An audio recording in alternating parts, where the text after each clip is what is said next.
morning. And then we opened today's summit with the beautiful Jennifer Longmore from Canada, who was sharing all about the Akashic records and really some interesting information given the times that we're in during this current pandemic and everyone responding to that. So I'm just going to allow it to go on to the hour before we start, but welcome, tell us where you're coming in from. If you're in the Facebook group as well, please say hi, give us a shout out, let us know where you're coming in from. We'd love to connect with you, and I'll be facilitating as best I can your questions along the way. Hi, Jess is from Sydney. We've got Isabella, Tracy, Shell, and other people all watching. Let us know.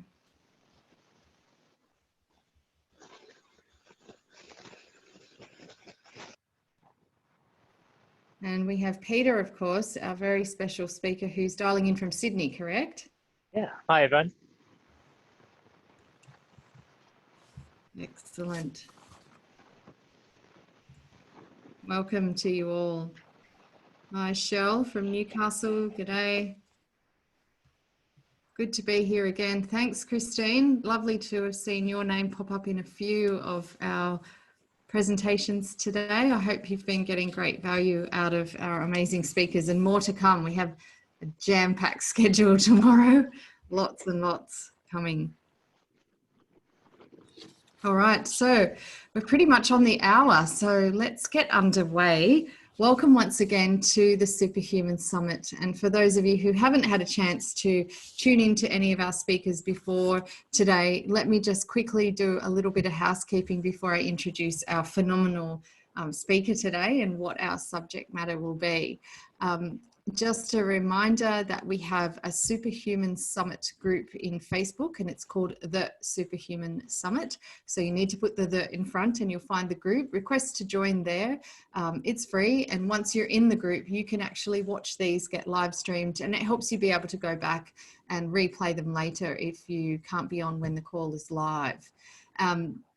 We also have the Q&A tab, so everyone who is tuning in from Zoom, you'll see at the bottom of your screen, you've got the two little thought bubbles with Q&A under it. That's where you can ask questions throughout the presentation, or you can chat in the chat box, but ideally in the Q&A section, either of those, and I'll make sure that we can facilitate answers where possible throughout our presentation tonight. Again, the summit has over 40 speakers. We have 36 to go after Peter tonight, and so there's so much gold being shared every day through our speakers.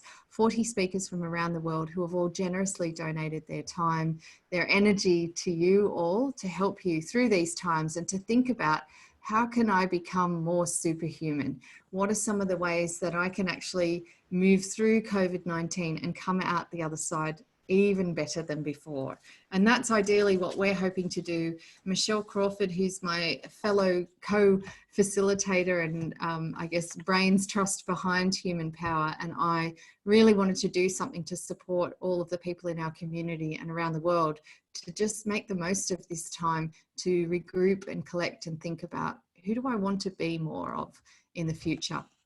And so tonight, without further ado, I have the amazing Peter Xing on the line with us. He is the co-founder of Transhumanism Australia. He's also on the faculty of Singularity University Australia, Singularity U. And I was recently introduced to him through my friend there, Christina Gerakides, who's one of the co-CEOs of Singularity U Australia, and is also doing great work and is speaking this Wednesday for us. But really, this topic is all about transhumanism. And some people ask me, well, what does that mean? And well, that's what Peter's here to tell us all about. But really, is this the next kind of step in our evolution? And it's a global movement of people who want to transcend the limitations of human biology using science and technology. And so you can bet tonight we're going to hear some of the latest breakthroughs that are going to pave the way for humanity, and really think about, can we extend human lifespan? Can humans merge with artificial intelligence? what are some of the ways that we can become more abundant and have better well-being? And so there's some really interesting topics here. I think for some people, quite challenging topics to get our head around. And we did say at the beginning of the summit, these aren't going to be all unicorns and rainbows. Some of these talks, we really want to expand your mind and to get you thinking differently and be exposed to other thought leaders who are doing great things around the world. And so without further ado, I'm going to hand over to you, Peter. Thank you so much for coming here to share your wisdom. Remember, everyone, use the chat box if you have questions along the way, and I'll interrupt as much as I can without breaking your flow, Peter, along the way. So over to you. Tell us more about transhumanism. Will do. That's an amazing introduction and very generous of you as well.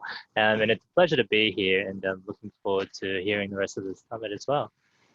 So transhumanism, really, if you haven't really come across the term, it sounds very intimidating. But if you think about what it means in our current context, the SuperHuman Summit, it's really just about all the superheroes and the superpowers that you can think of. You know, you got Superman with, being able to see through walls and fly. You have Iron Man using technology for his benefit as a billionaire. That's his superpower. You've also got things like, Batman and all the different sort of Marvel and DC comics. So we sort of are used to these concepts, but more in a science fiction sort of environment. But what I'm really here to talk to you about is transhumanism, that these cyborgs or superhumans, they're real. They're part of us in our society. Take, for example, bionics. This is Tilly. And Tilly Lockie, she was diagnosed with meningococcal septicemia at the age of 15 months. So she had both her arms amputated as a child. But through the help of a company called Open Bionics, she has now turned her disability into a superhuman ability, because these 3D printed arms are perfectly suited for her, and she's able to have superhuman strength through it and be able to customize and interact with other technology using these bionic arms. She was actually recently last year at the opening of Battle Angels, so it's actually a movie promoting that movie on the transhumanist themes. But these technologies are moving away from science fiction into reality. Also seeing some people trying to exploit these technologies as well. So this example is a Muay Thai fighter that was suspended for having illegally implanted a titanium shin. And so when he was actually fighting someone, they're wondering why he was winning all these rounds. When they did the x-ray scan, it turned out that this was titanium leg breaking everybody that he was opposing in Chiang Mai. Oh, wow. Goodness me. That's taking it to, and I guess that's where the ethical questions start coming up about the use of some of these things. Now, I don't know if you noticed, Peter, but a few people said your voice is a little crackly. I think it was just more a bit of desk noise or something like that. So I'm not quite sure what that was. Let's see if I can fix that a little bit. Yeah. Is that a little bit better? Yeah, still got a little bit of noise, like movement in the microphone. Okay. Let me tweak it a little bit. It's too annoying. I can. Yeah, it's quite noisy. If it's a headset, it might be just that it's moving and making noise.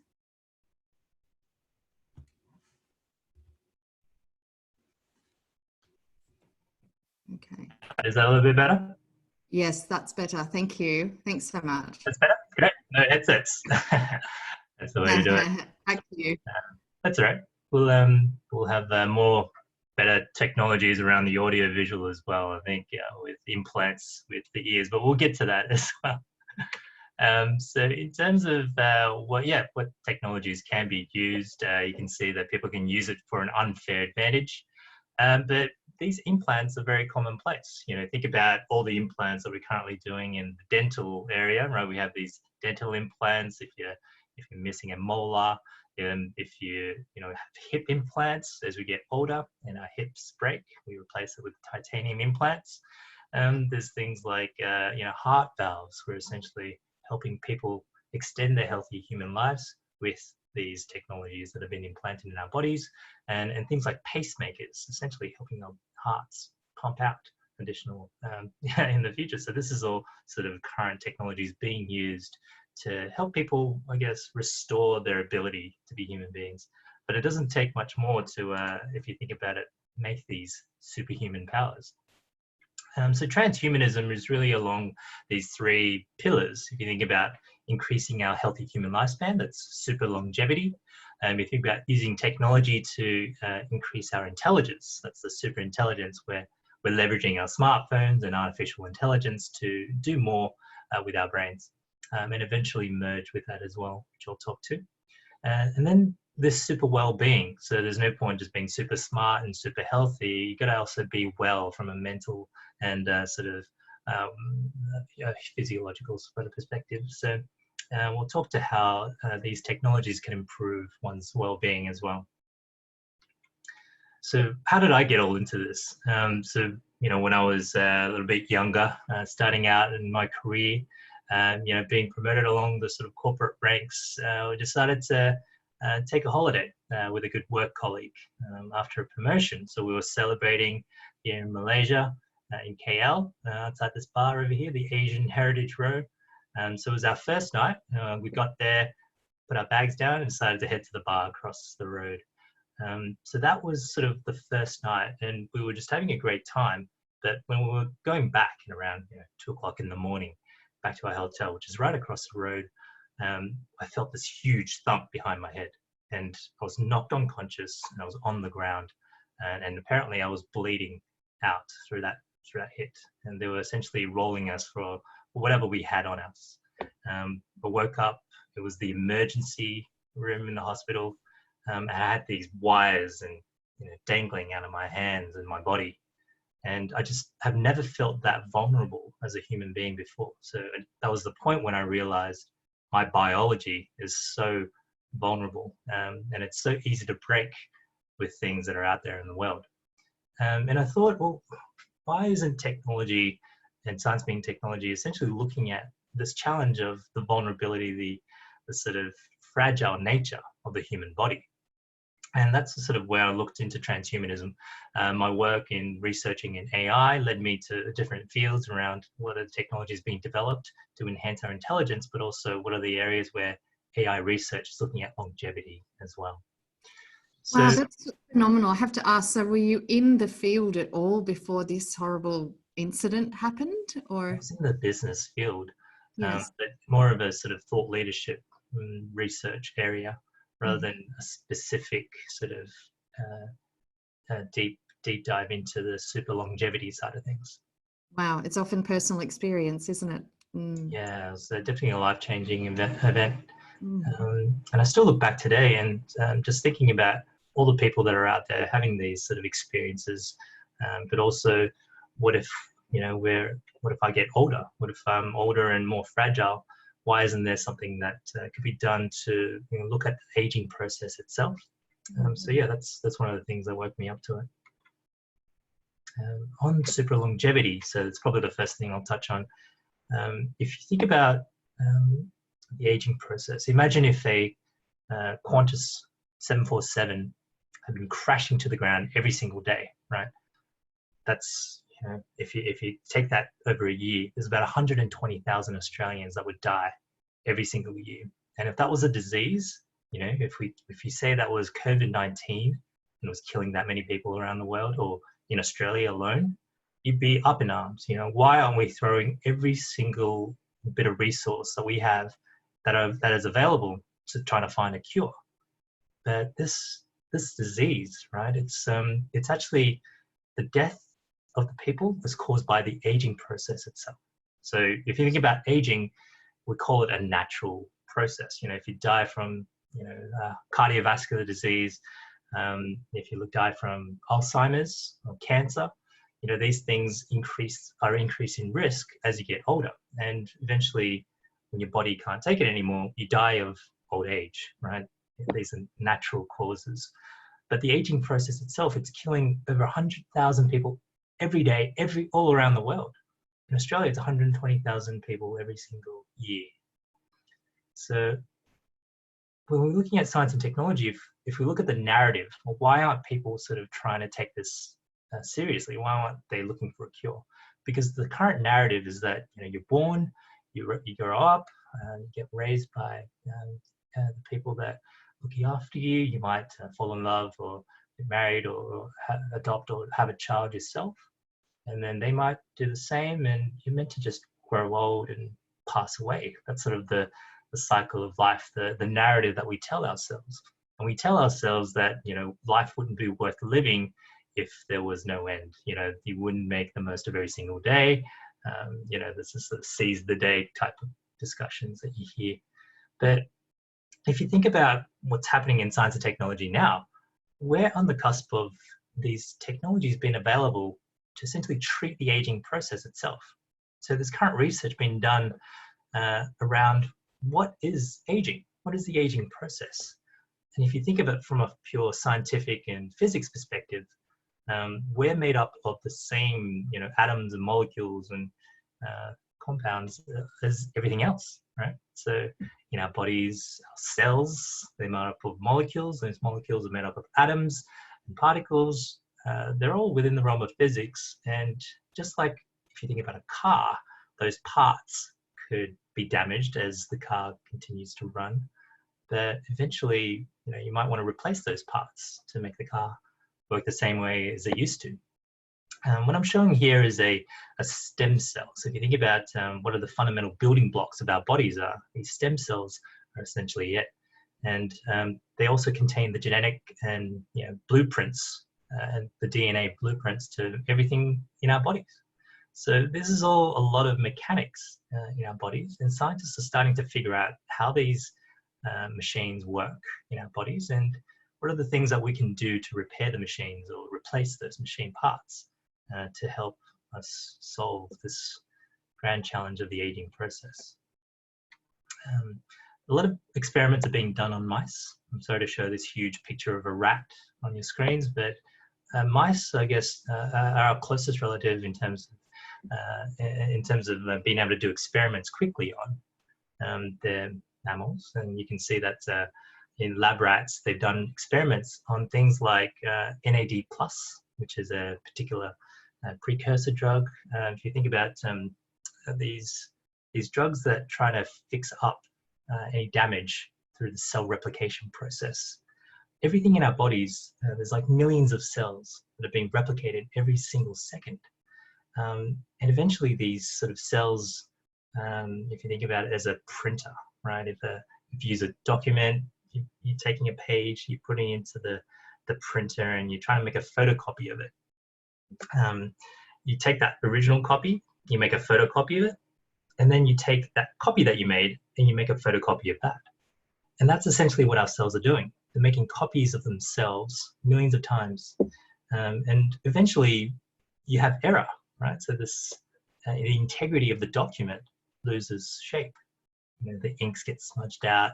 You might get something that essentially non-legible anymore. So that's the sort of analogy that we have in our bodies. And what these NAD+, I guess it's these enzymes are essentially treating any of the damages that you have. So it's equivalent of, getting a whiteout and taking away all the errors. There's other things like drugs like metformin, rapamycin. You have also CRISPR gene editing as well. So there's a lot of technologies that are looking at trying to find the treatment to the aging process. Metformin that I mentioned earlier has a 30% increase in the healthy lifespan of mice from those trials, animal trials that they've done. And it's currently going through human trials to see what the impact would be on people. Imagine 30% increase to a healthy human. If you're 80, that means, it's an additional 20 plus years of healthy living life. So is what you're saying that life would be extended, say, by 30% more, or is it the quality of life that you may still pass, because inevitably we're all going to, but that the quality of life and the well-being and health that we'll have until that will be improved? Is that the more healthy life, because you're essentially repairing all that damage along the way. So the damage is what causes that frailness as you get older. And so this is the team at, so David Sinclair leads a team at UNSW in the medical school there, and he was also at Harvard Medical School. So he's becoming more and more of a science popularist.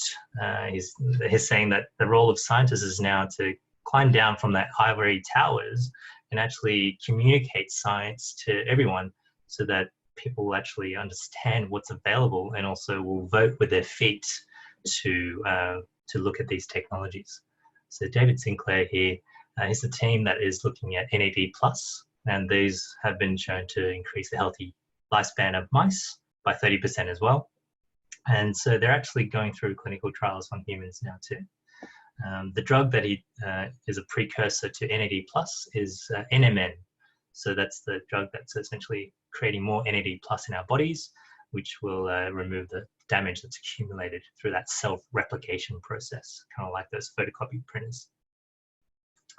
So yeah, there's a lot of research been done, and I guess it's more of it's an engineering problem rather than a sort of physics or anything defying the scientific process. And now it's essentially trying to find the funding or the will of society to push more resources into this field of aging research.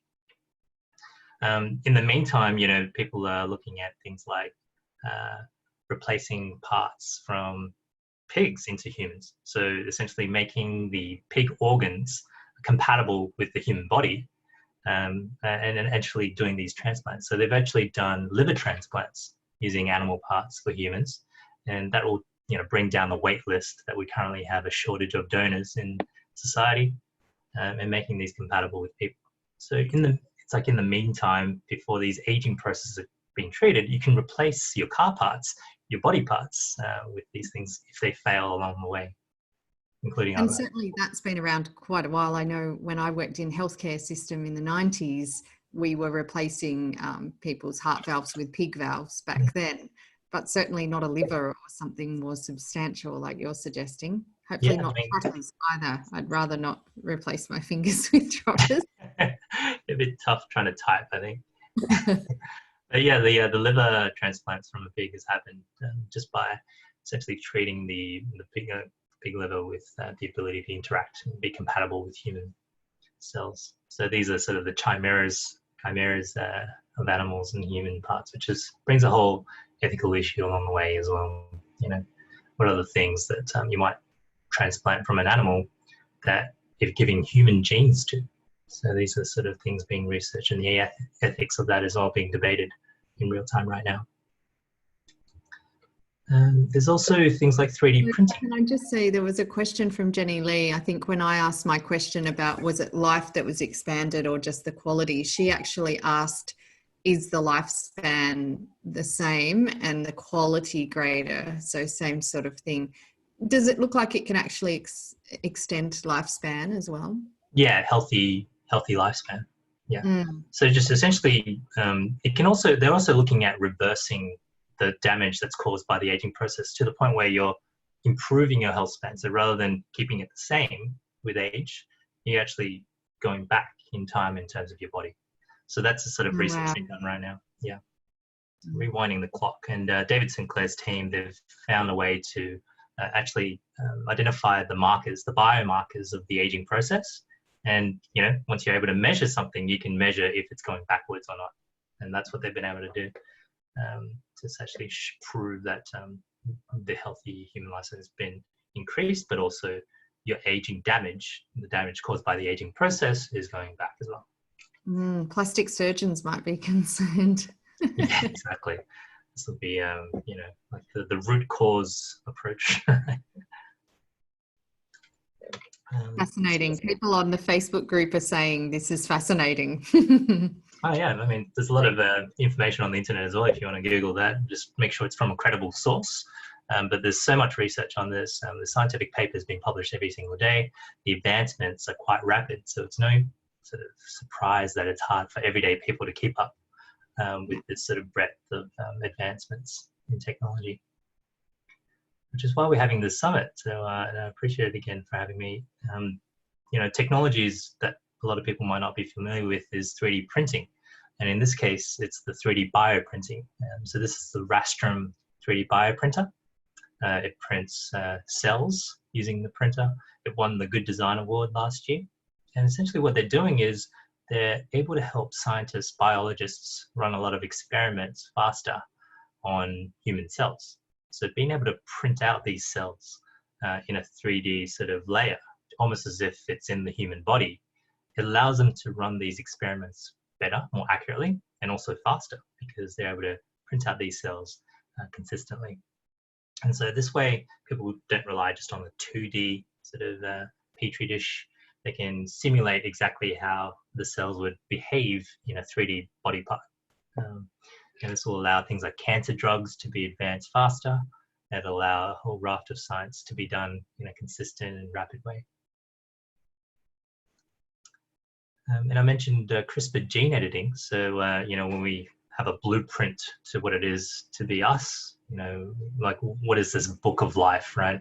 It's essentially 4 letters, made famous by the movie Gattaca, a sci-fi movie, the G-A-T-C. So those are the letters that essentially repeat themselves in our biology. This is in our DNA, the double helix. And that is essentially the code to what makes us us. What color our eyes are, what sort of different heights and different sort of traits. It could also have an impact on your brain and personality, etc.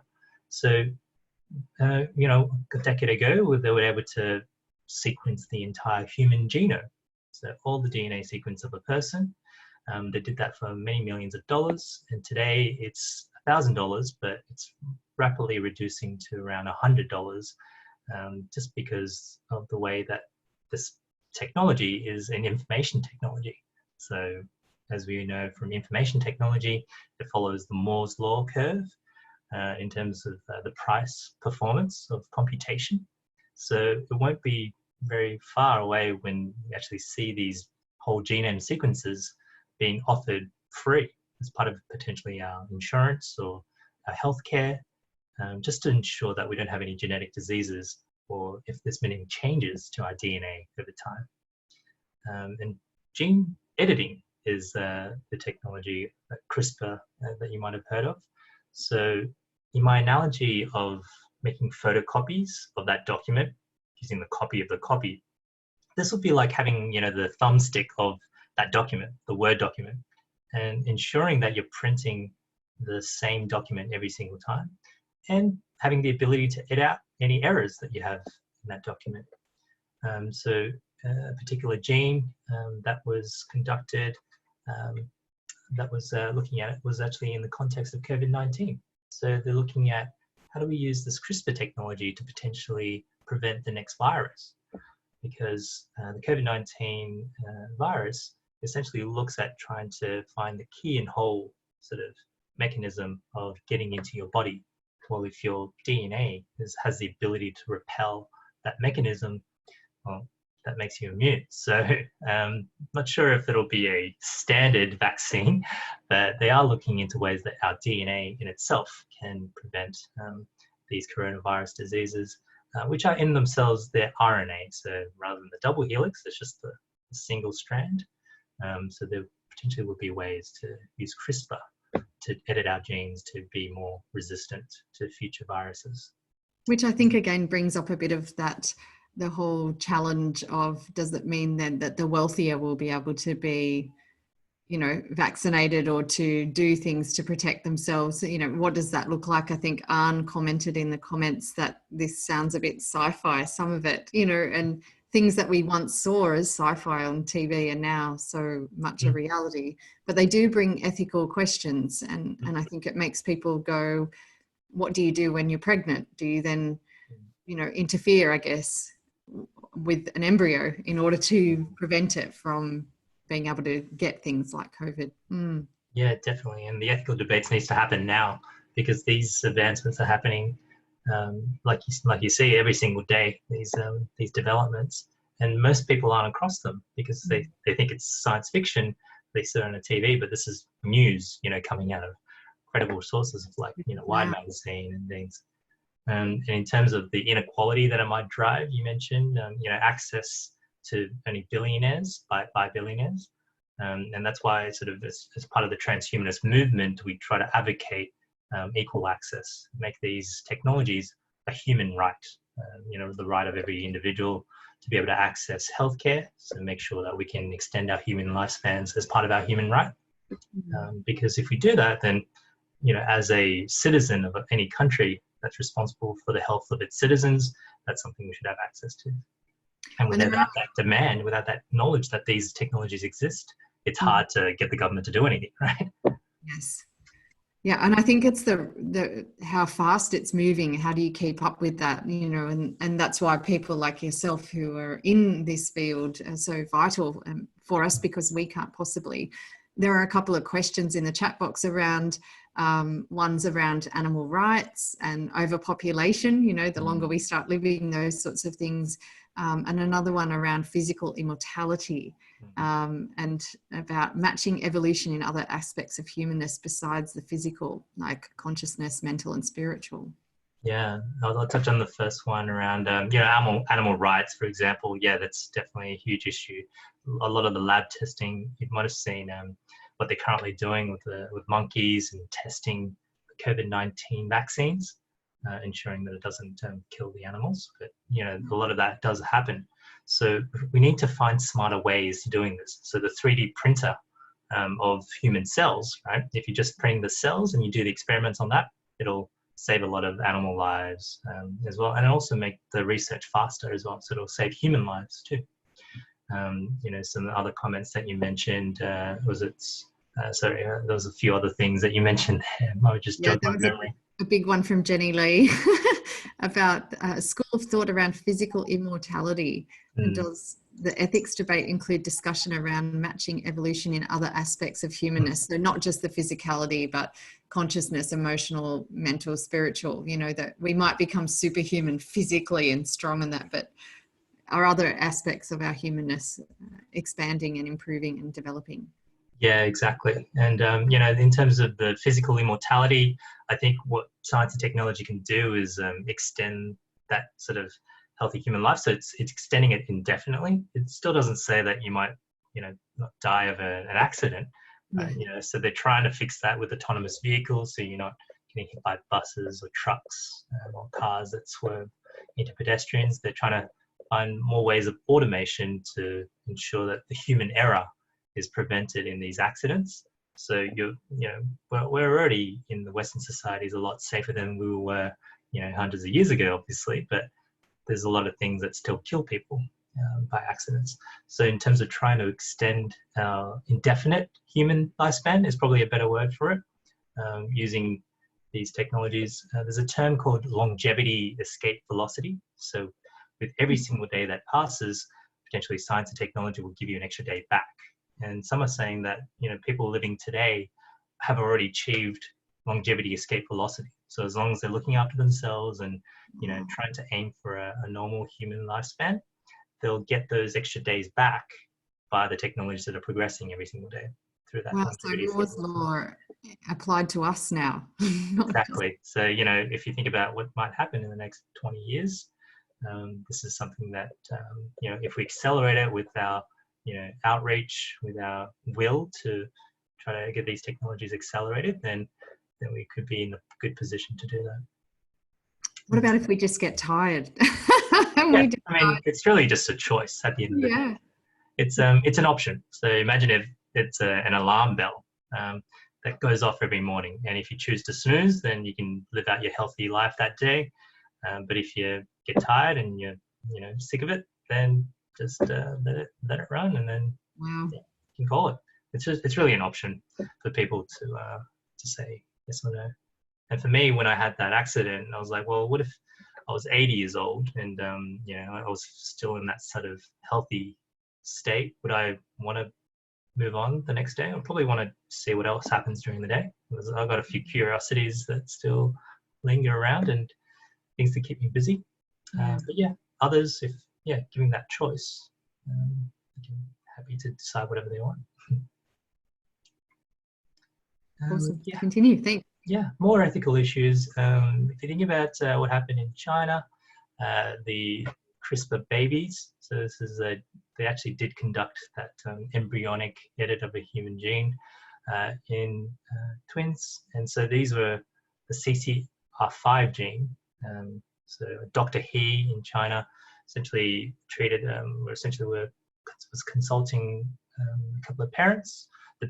One of the parents had HIV, and the CCR5 gene is the one responsible for carrying the HIV gene. So he was saying to the parents, look, there's a way to be able to, treat your future child and to ensure that your HIV doesn't pass on to the kid. And so, the parents agreed to, adopt that solution. They didn't know what technology it was. They didn't know it was gene editing, and that would involve editing the embryo, but they agreed for it to happen. And so this is essentially the first gene-edited born children that are out there. And the CCR5 gene also has a slight side effect of increasing intelligence. So that might have played a part in how Dr. He was pitching the solution to the parents. But it's happened. I mean, Dr. He's in a lot of trouble right now because there's a lot of backlash by the international societies. He did it without approvals by the scientific boards in China, but it's happened. And so now the cat's out of the bag, and countries around the world are debating whether this should be something that they should be allowing. In Russia, there's a lot of, people that actually want to have this be allowed. In the US, there's a lot of ethical debates, and the risk is that you might have essentially a competitive state where, you have super babies in one country and not the other. How do you compete as a country if the other countries are going to be more intelligent in a generation than you are? So, and someone just posted a question or a comment about that, like what happens if someone who's had their genes edited crossbreeds with people who haven't, and in the Facebook group, you've fired everyone up. Do you get this everywhere you go, Peter? Oh yeah, that's right. No, I'm glad there's people are saying, there's someone in the chat group that's a geriatrician, so works with the age, and said it reminds them of the movie The Age of Adeline. Is it? Adeline. And healthier, longer, youthful lives are best appreciated when shared, is what they learned, and that whole question of how long is long enough. So, definitely, who gets to decide, okay, that's right. 200 limit, you're all capped, or something like that. Yeah. And you can be the ones that find out, how long is long enough. And if it's too long, then just don't hit the snooze button. And perhaps, depending on whether you live in a dictatorship or somewhere where someone else perhaps has control over those kind of decisions. Yeah, it just raises so much, doesn't it? That's true. You want it to be your choice and not the state's. That's for sure. Yeah. And there's a lot of. Were there any sort of other questions there? Yeah, I guess they're more around that ethical again. Yeah. And, who gets to choose? Who has the right to choose those sorts of things? The baby one, people haven't started commenting yet, and there might be a slight lag, but I think that's really interesting. And I did actually work with a gentleman once that was a chairman at Lehman Brothers International when they were a big bank before the financial crisis, and he had twin daughters who'd been born a few years apart. So they'd actually had the eggs or the embryos separated and had them artificially inseminated. And that was in the 90s, and that was kind of quite crazy back then, that people were like, wow, you've got twins, but they're actually born 2 years apart. This is a whole different ball game we're talking about. Oh yeah, but we got used to the IVF quite quickly, didn't we? Now it's pretty mainstream. And so, I think one day you might have a website, a landing page where you can select, what sort of traits your baby might have, just like ordering a new car. Do you want blue eyes? Do you want, how tall do you want the baby to grow up to be? Obviously, the sex choice is already out there now, and what the intelligence level you might want to have. So the question will be, would it be ethical to not give your baby the best chance it has in the world? What's the ethical decision of not doing anything? And then it becomes that whole debate about what's popular society valuing. Is it someone who's more beautiful and has Instagram fame? And so do I go for that for my baby?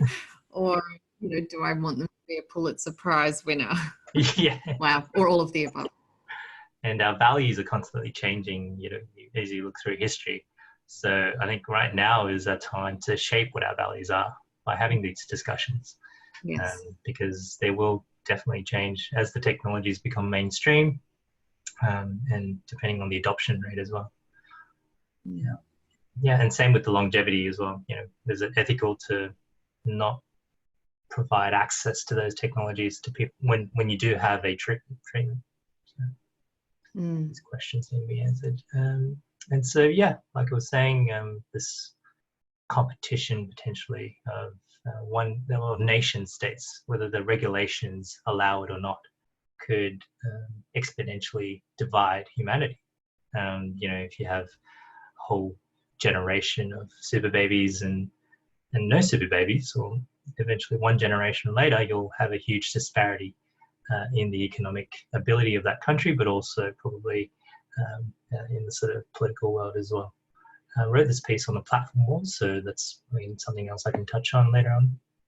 But it's really looking at how technologies, the technological platforms are already dividing us. Well, if our human biology is going to diverge as well, what does that mean in terms of the existing divisions in humanity into the future?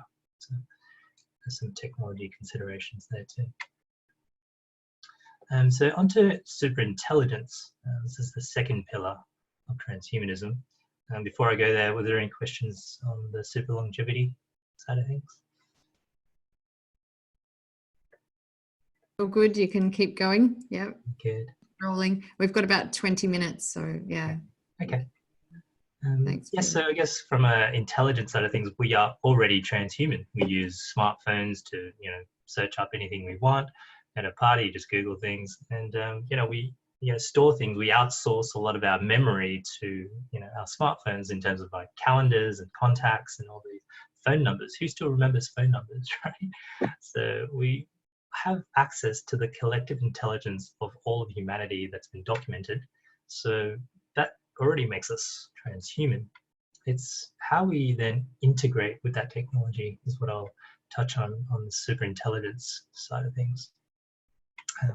So we know that artificial intelligence has advanced quite a lot, not just, you know, in the past, say, 50 years, but in the last 8 years, there's been a huge sort of democratization of artificial intelligence, machine learning. So anyone without even a data science background can now run machine learning experiments using solutions that I've listed out on the screen. So, you know, if you have some data that you like to train it on and want to make a prediction, the cloud solutions, whether it's Microsoft, Amazon, or Google, or Data Robot, will allow you to essentially do that at the tip of your fingertips. But it also makes the, you know, ability to create things like fake news quite easily. So this is this is one of the famous impersonators here is doing Arnold Schwarzenegger, and you can see that you can overlay the Arnold Schwarzenegger face while he's doing the impersonation. So it's almost like the perfect impersonation. Right? Let's build it. And so, you know, the ability to create any misinformation is now democratized as well. So technology has always been a double-sided sword. And in China, they're using facial recognition and a database of the good or bad things that people have done to create a social credit score. You know, people are sort of joking that George Orwell didn't write 1984 as a guide. It was meant to be a warning. This is happening right now, and it's being rolled out across the entire country later this year. In certain cities, they're just doing tests. So you start with 1,000 points in terms of your social credit score. If you pay your bills on time, if you make sure your business is running okay, keep that score and might even improve it. But if you're late for a payment of a bill, if you're littering or jaywalking across the street, they'll be able to pick that up and put a dent on your score, and also a fine. So everyone's sort of IDs are essentially linked to their WeChat account. So WeChat is like the Chinese WhatsApp, and people do everything on their WeChat, including make payments, pay their bills through the fines that they might get, but also social networking, ordering takeaway, and things like that. So the Chinese government is also coming out with a digital currency. So unlike just WeChat Pay or Alipay, kind of like our sort of payment systems, they're essentially issuing money directly from the People's Bank of China, so their reserve bank. And that money can be tracked all the way to the issue to the banks and then to the individual and then all the way around the economy. So the Chinese government will have almost entire perfect information on an individual's spend and how that spend then affects the economy, and all the way back again, that same dollar for dollar is being tracked. So this means that, if you're buying, say, a Chinese bun on the street, for that dollar that you got issued by the bank, which was issued by the central bank, if you spend it on a Chinese bun and, you buy too many of them, you might get a negative social credit score because you're now saying that you're going to be unhealthy at this rate. So they're trying to sort of help you be healthier, but at the same time, the privacy issues are sort of very 1984. So this is Yes. current things that are happening. I've heard quite a bit about this before. Jenny had a Wowzers community scored on their behaviour. Yes, it's really quite interesting. I've also heard recently that they could even eventually make some kind of, not Google glasses, but glasses where you can walk down the street and actually see someone else's score coming towards you, and potentially even also take their temperature, so to see if they're unwell and those sorts of things. So yeah, that's right, because it also knows who your friends are, and if they're also low scoring friends, then it brings your score down. So there's an incentive to try to find very sort of good citizens, good in their view, as friends. But also there was one application I saw in WeChat that you could identify all the people that are in debt, owing money to other people around you. So it's like a scanning for indebtedness around you, which is very creepy. Yes. Transparency is one thing, but yeah, that's very interesting. Yeah, that's the sort of the downside to potentially having access to that intelligence, or the upside, depending on how you use it, right? So in terms of how the machine learning is now working to help people, if you think about the cochlear implant, this is helping the disabled to be able to hear like everyone else, and it doesn't take much further to say, well, what if we applied some technologies to that? What if we help them, understand people in a foreign language? Or if we enable the ability to hear on the other side of the room, so being able to focus in on certain sound waves, so that you have superhuman hearing. And this is what sort of where we're going with AirPods and other things, with the Apple and iPhone integrations, which is already out.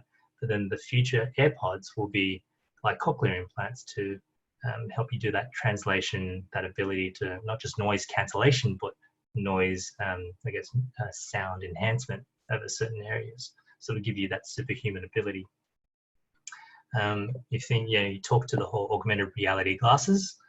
So the iPhone will essentially evolve into AR glasses. I think it's just going to be more natural. But right now, this is a product from Magic Leap. So they've, investors have poured billions of dollars into this. And this is the prototype that they've come out with, or the sort of Magic Leap 1 that they've come up with, the first product.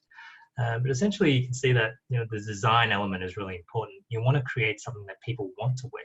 So there is a meme going around that this particular AR pair of glasses is starting to make you look like a spider, right? It's just not very user friendly or sort of social friendly. And so what's going to happen is that over the next couple of years, Apple will come up with their version of the augmented reality glasses, and it'll be something that people will want to wear rather than, wear it for a function or a gimmick. So this will embed the technology as part of our daily social lives and essentially make it a must-have purchase with every iPhone, because it'll give you the ability to overlay information over those glasses. You might want to opt in to where in a business environment, everyone opts in to allowing people to recognize their faces. So you might bring up your LinkedIn when someone looks at you, so that it saves you the time of going up to the person, finding their LinkedIn, or if it was old school days, you'd still be exchanging cards, business cards. But these sort of classes are coming online over the next couple of years. So it will help us remember people's names. Yeah, exactly. Working event. Yeah, exactly. Bonus. I'll definitely need that one. And also there's been breakthroughs in converting these into augmented reality contact lenses. So this is Mojo's Vision that just came out. So essentially contacts that have the ability to display, very tiny sort of information at the moment, like very basic information like the time or arrows and things like that. But this technology is out now. So it doesn't take much of a leap, excuse the pun, from the AR glasses to then eventually smart contact lenses, which will enhance our intelligence by overlaying more information in a more natural way that you wouldn't get if you just relied on your smartphone or your memory alone. We're seeing also smart devices like full body haptic suits. So this is from Tesla Suit, who were at the Singularity U Australia Summit last year in October.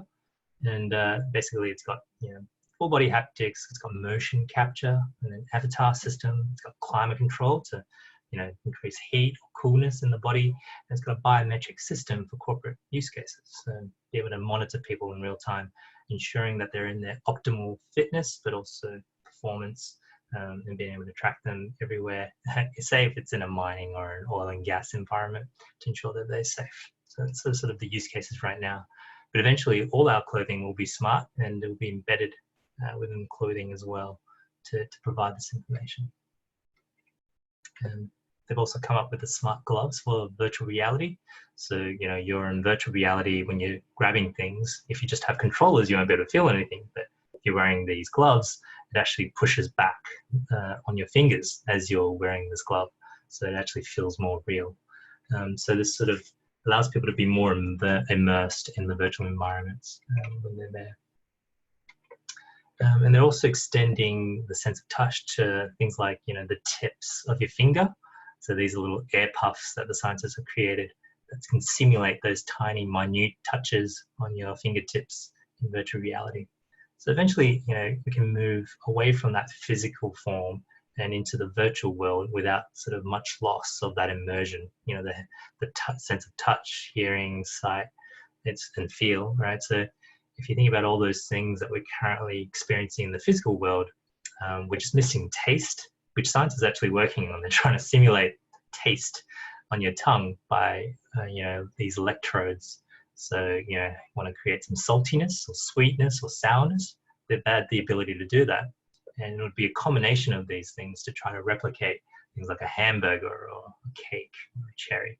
And so, I think there's definitely a use case, because I love to eat, but I don't like what happens afterwards. So, this is a benefit where you can enjoy the food and not have to gain the calories afterwards as well. But that's also going to be complementing people immersing themselves in a virtual world. And then there's things like questions about, do people ever come out of the virtual world then, or do they decide that the virtual world's more enjoyable? Yeah, it'll come in handy with during these lockdowns, that's for sure. It's just when the lockdowns go away and you still want to go out, that might be the issue. Yeah, there'll definitely be a certain part of the human society eventually that will prefer the virtual worlds, I can imagine. Just like how escapism and Netflix and things are sort of distractions for us to sort of go away in right now. These are just better versions of that. So there's also research being done on recording the brain. So using these prosthetics here.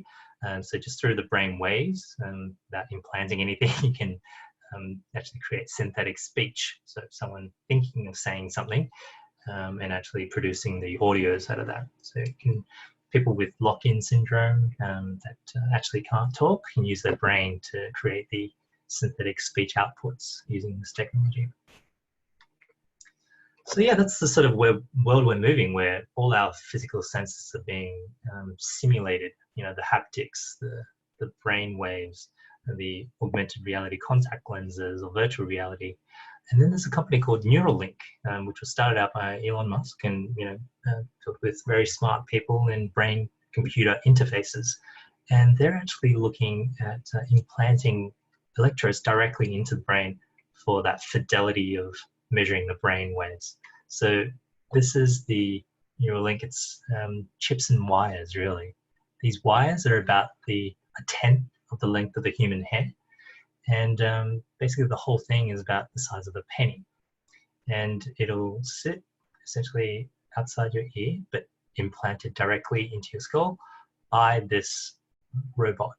So it's actually a robotic surgeon, because human surgeons can't actually make these precise implants correctly.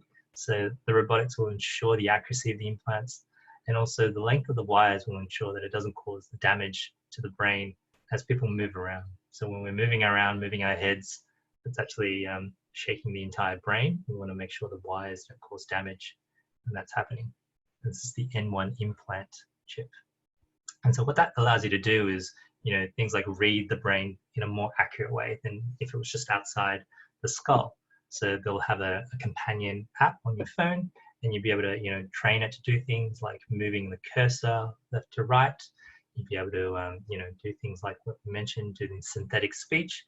But eventually, it will allow you to store information, so input and output. So being able to measure using machine learning to decipher what it is that you're thinking, it allows the AI to decipher how to then input that signal back into the brain.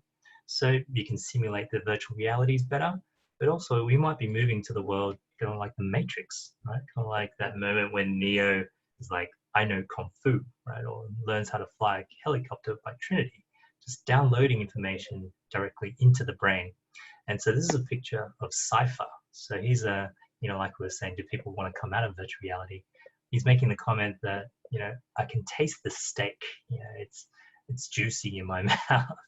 But, I know it's in the Matrix, but damn, it's really good. So he would prefer ignorance being bliss in that sort of example. And, he is actually definitely right. There will be a part of society that prefers to live in the Matrix rather than face reality and eating the sludge that they were eating in the Matrix.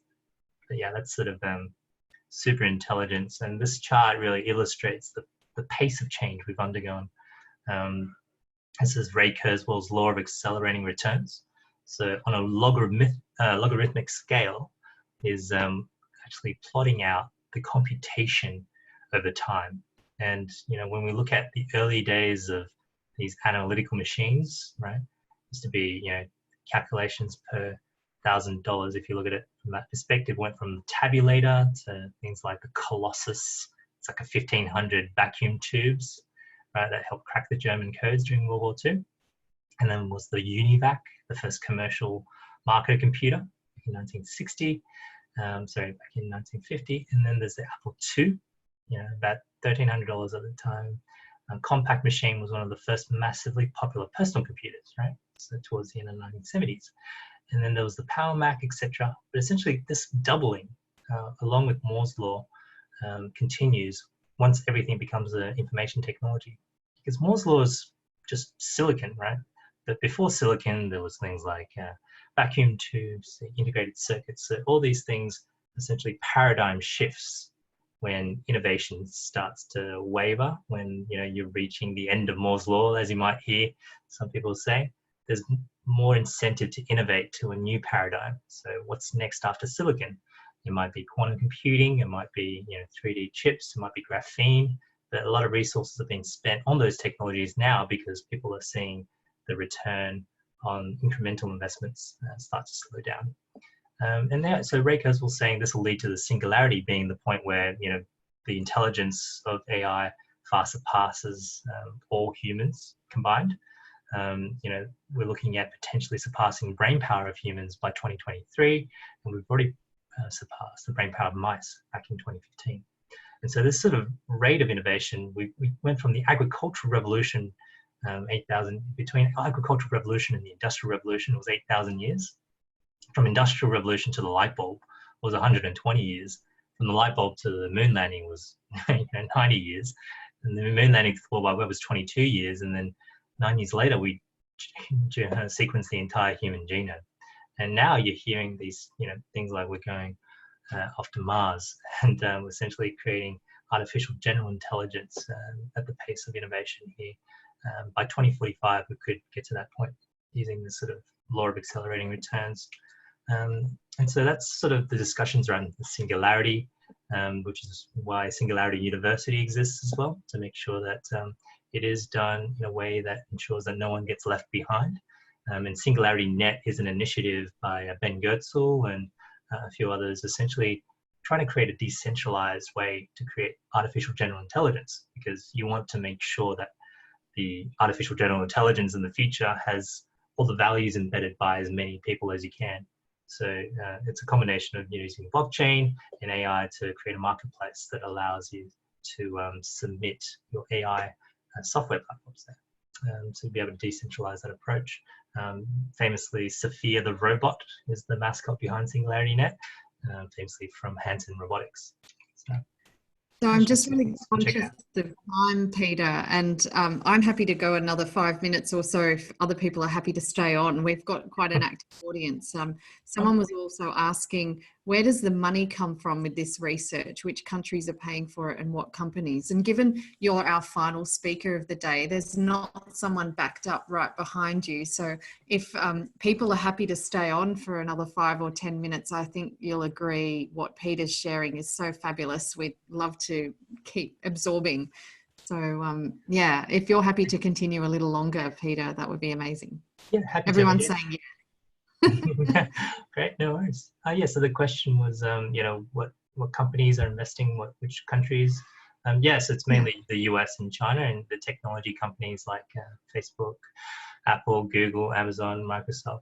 I like to think of them as the G mafia. So G being Google, M being Microsoft, A being Amazon, and Facebook, F, and I forgot IBM in here, but the other A is Amazon and Apple. So the G Mafia are responsible for a lot of the R&D in AI tech because they have cloud computing, a lot of servers, so a lot of GPUs, so graphical processing units, which are very good for deep learning applications and training machine learning models.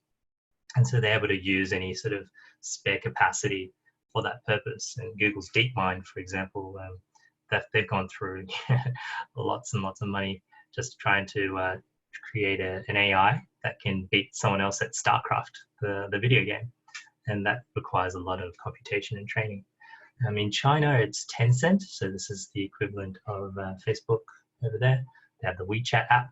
And there's Huawei, kind of very similar to Apple in how they create smartphones, but also they're a telecom. Baidu, which is the Chinese Google. There's Alibaba, the Chinese Amazon, and JD.com, which is kind of like the Amazon as well. But they do a lot of investments in autonomous vehicles, robotics and so on. But yeah, so the Chinese government has also got a 2030 strategy. So they want to be the dominant AI superpower in the world by 2030. And the Chinese government essentially have these 5-year, 10-year, 20-year plans. And usually they don't try to pivot away from those plans because it's a very long-lasting strategy. And there's no sort of rapid changes in government anytime soon. So unlike in Australia or some other countries where you do have a lot of changes probably on an annual basis sometimes, but that is just how they plan out these strategies. And 2025 is their Made in China strategy. So that's where I think the Belt and Road initiatives were essentially trying to push out. And the digital currency with the central bank digital currency in China is just trying to use financial means of doing that and implementing around the countries in the Belt and Road. So yeah, that's sort of the main sort of touch points. You get a lot of research as well in Israel, but really they're a small portion of these two large countries. And in Russia, there's Yandex as well, the Russian Google. Great, thank you for answering that. Yeah, but please, if you're happy to go 10 minutes over, given you're the last speaker of the day, and hopefully I've got permission. I know my colleague Michelle's online. I hope that's okay, Michelle. Let's continue. Thanks, Michelle. Yeah, so on super well-being. So, I mentioned what's the point of being healthy and intelligent without that being, without mental well-being as well. And so we've also seen sci-fi TV series like Altered Carbon, and we keep talking about the potential for inequality. So in Altered Carbon, it's the billionaires that are the meths, right? They call them. They have the ability to live indefinitely long because essentially they're backed up in the cloud. So their consciousness is in these stacks, they call it. So these these chips in a disk, and the sleeves are the bodies. So typically in everyday life in altered carbon, your body might be damaged and it gets killed, but your brain is still there, your stack is still there. Well, the billionaires back up their stack in the cloud using these satellites constantly connected. So they have backups every few minutes or every few seconds. And so they're actually really are immortal, because as long as they have an internet connection, they're constantly keeping that latest version of themselves. And even if they don't, they'll just back up to an earlier version that they stored somewhere else. So these myths are the ultimate sort of inequality signs in a dystopic future. And everyone else seems to be, settling for, bodies that they don't feel like they belong in as well. So access to choice around, what your body is, and also what technologies you can access as well, is a big issue in those series. And it's a reflection of where we're heading, because if you're thinking about a lot of the technologies now that are being automated, that are automating jobs all around the world, that's done by technology companies, machine learning companies that I mentioned earlier. And that's why people are starting to think about this universal basic income. So how do we, make sure that every citizen has that sort of minimum floor to ensure that the benefits of the automation. So at the moment, it's the shareholders in those technology companies that are taking away the billions and billions of dollars that's being automated away from retail workers and manufacturing, and eventually self-driving trucks. So in the trucking industry, a lot of those roles will go to automation, which will then be distributed to the shareholders of those tech companies. And so Andrew Yang here, he was recently running as a Democratic nominee in the US, and now he's got a non-profit called Humanity Forward. He proposed to give everyone $1,000 a month for every citizen over 18 years old, and then $12,000, that's essentially $12,000 a year, to be able to distribute that sort of automation dividend to every citizen. And he proposes like a value-added tax, so GST equivalent on those technologies. So that way it sort of takes that away. But yeah, I think that's been for some time, the idea of a universal basic income, and certainly in some of the Scandinavian countries and Denmark and places like that, where they might pay high taxes, but there's much more of that. A lot of those basic needs are paid for by the government then. They do see a higher quality of life, and people are less stressed, it seems to be. Yeah, definitely. It's a reflection of the values in that society, that as long as they actually realize that everyone can benefit in that society, that they can. And yeah, like you say, it's not a new idea. It's been around, all of history. Like even like Martin Luther King was proposing it. Right now, in one of the Republican states in Alaska, they're actually having this sort of dividend out of oil. Right, so it's not as big as $12,000 a year. It's a few $100s a year, but because it goes out to everyone, it's very hard to get rid of, because people don't want to vote out money that comes into the bank automatically every single year. And so it says that you can have bipartisan support, whether it's Republican or Democratic. So you can actually see that this might be something that plays out, especially amid the current environment, because governments around the world are throwing stimulus measures, and people are saying, well, don't just give me $1,200 today, give me $1,200 every month, because that will allow me to continue to try and survive in this economy. You don't know when these lockdowns are going to go, and it'll also transition well into a universal basic income. And with so many people having lost their jobs or whatever that looks like, or their business. Yeah, definitely. Exactly. And it's also putting a value on the unpaid work in the economy, like carers, the stay-at-home mums and dads, essentially people that currently are not being accounted for in this gross domestic product, GDP. It's not being accounted for, but essentially this will allow them to see that what they're doing is valuable to society. All the volunteer work that people are doing in their neighborhoods and their communities, this really just puts an actual value to their humanness, right? Being able to do that. So yeah, these are the technologies that will also democratize access to information. Things like Google Loon. So this is a a balloon all around the world that Google essentially have been doing for the past few years. They've just gone to commercialize in one of the African countries. And essentially now they're in Cambodia as well. So now they're actually, they're putting this in commercial use. And so as long as you have line of sight to one of these balloons that are floating around in a sort of circular format, you'll have access to internet. And Google's looking to make this accessible for free. There's also the more better known one called Starlink that Elon Musk's SpaceX has launched satellites for, and that's coming online in the next 3 months. So they're going on beta trials to provide access to everyone around the world. If you have poor internet connectivity or no internet connectivity, you'll be able to access this as long as you have a line of sight with your satellite dish to one of their microsatellites out there. So he's launching 60 of these, as you can see on the right here, almost every single week. So they're trying to get up to 4,000 initially, and eventually tens of thousands to fully have the world covered in terms of internet connectivity. They're trying to mitigate any issues around making the skies full of this as well, because right now the reflective part is showing towards the Earth, and so they now have a black coating to ensure that these don't destroy the night sky with astronomers and things like that as well. So it's a good problem to have, the fact that you can have all these satellites in the sky, but yeah, it's just something they need to ensure that doesn't damage everyday astronomers. And Amazon's getting in the game as well, because Jeff Bezos is always trying to do rockets too.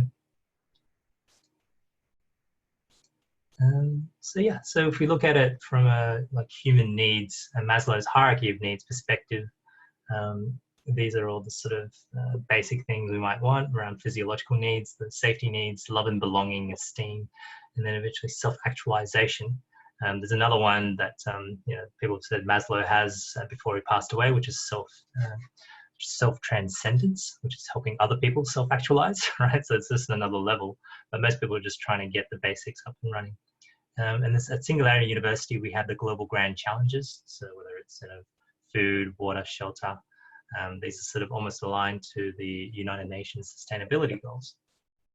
When we look at things like get past our basic needs around toilet paper, right, all this hoarding right now, we might want to have a floor around universal basic income, along with all our food, water, and shelter. You might want to have automated homes as well, like in terms of the ability to transport using autonomous vehicles. So I didn't touch on this in our talk today on what the automation could do, but democratizing access to transportation is quite important as well. The things like virtual reality, you can immerse yourself in those. These are sort of some of the virtual reality brands that you can find. So if you're really feeling alone in this self-isolated world, you could potentially use VR to try to tap into that in terms of the well-being to achieve. You have your socials to ensure you got your esteem, just make sure you balance that with some good mindfulness. And also self-actualization through our smartphones, whether it's iOS or Android. Eventually it might be through Neuralink, access to the cloud through your brain integration, fully understanding what it is, your purpose is, and then eventually self-transcend through things like exploring the universe to help humanity forward, in ensuring that we're not just a single planetary species, but become a multi-planetary species. This is sort of an idea that Elon has around Mars, trying to create the first 1 million-person city on Mars. So he thinks that that's when you can make it self-sustaining. And that's sort of, I guess, if you run out of things to do when you're living indefinitely longer and you're trying to find new problems, this might be something that you want to pursue as well, just to get those the light of consciousness out into the universe. Wow. Or it could be joking, but it could be an evil genius or something like that, and he's just trolling us. But yeah, these are sort of things that people could do. And so back on this topic of transhumanism, Forbes actually said it's official, the transhuman era has begun back in 2018. This is the Gartner hype cycle, and things like DIY biohacking, democratizing AI, essentially ubiquitous infrastructure, digital ecosystems, and immersive experiences. These are all sort of coming online. And then last year, There's a dedicated section called the Augmented Human from the Gartner Hype Cycle in 2019. Things like augmented intelligence, emotional AI, immersive workplaces, biotech, biochips. So these are sort of things that are augmenting the human being to allow us to do more. And I think if there's one takeaway from today's talk, it's probably check out the Longevity Peace Prize, because this is something that we want to get into the minds of everyone, to say that we want to tackle this, healthy human lifespan as a challenge. We want to treat the aging process almost like a disease, because then it's something that we can find a treatment for as well. Okay, and without further ado, that's Transhumanism 101. If you want to find out more, go to transhumanism.com.au. Otherwise, I'm happy to stay in touch and answer any further questions. Wow. Oh my goodness. Who else is feeling like they're a bit mind blown? A few people have said so much information. People are happy that you've mentioned self-transcendence, and just really interesting. People saying amazing. So thank you so much for sharing this knowledge and wisdom. I know we've taken some questions throughout and we're really gone over time, but if there's any final burning questions, please pop them in the chat box right now. Literally, we'll give you kind of 2 minutes. And so, as Peter was saying, you can look up Transhumanism. You can also connect with him on all of the socials, or LinkedIn, Twitter, and Facebook. Peter Xing, and that's with an Xing, just as it appears on the screen there. So please go and connect with him. We've got people just saying, thank you so much for your education of all of us. Thank you. This can absolutely translate to consciousness and human bodies, mind, computer. So everyone's blown away by your talk, and I know this is one that's going to be listened to and watched again and again. Thank you so much, Peter, for sharing all of that information in such a short amount of time. I feel like I've just done a university degree in an hour. No worries, AJ. And it's been a pleasure. And yeah, I'm looking forward to the discussions. And if you want to find out more, please reach out. Or check out Singularity University's online courses as well. We go into more detail in our workshops. Thank you. And as a reminder, there's someone saying they wish there was sound for claps, so we'll applaud Peter. There are more fabulous speakers like Peter coming up in the summit, 36 more speakers for the SuperHuman Summit. And also, as he just said, Singularity University, there are 2 more speakers in our discussions along in the coming days from Singularity U as well. So more mind expansion for you. So much good stuff going on. Great to see that there are people in the world like you who are investigating this and looking at the ethical dilemmas, as well as not just a race for technology and how can we do things quicker and faster, but thinking about what kind of life do we want to lead in the future, and what will it be like for future generations. Thank you, everyone. Make sure that you sign up for speakers tomorrow. Join us for meditation at 7:40, and then a whole raft. We have a full day of speakers tomorrow, including Murray Guest, Katrina Ruth, Sasha Fedorovsky, Andrew Hughes, Sister Janti, and Richard Clayton, all on the list tomorrow, with a whole variety of topics and subjects to continue to help you in your quest to being superhuman. Thanks, everyone. Have a great evening. Bye for now. Bye, Peter. Thank you. Bye. Thanks.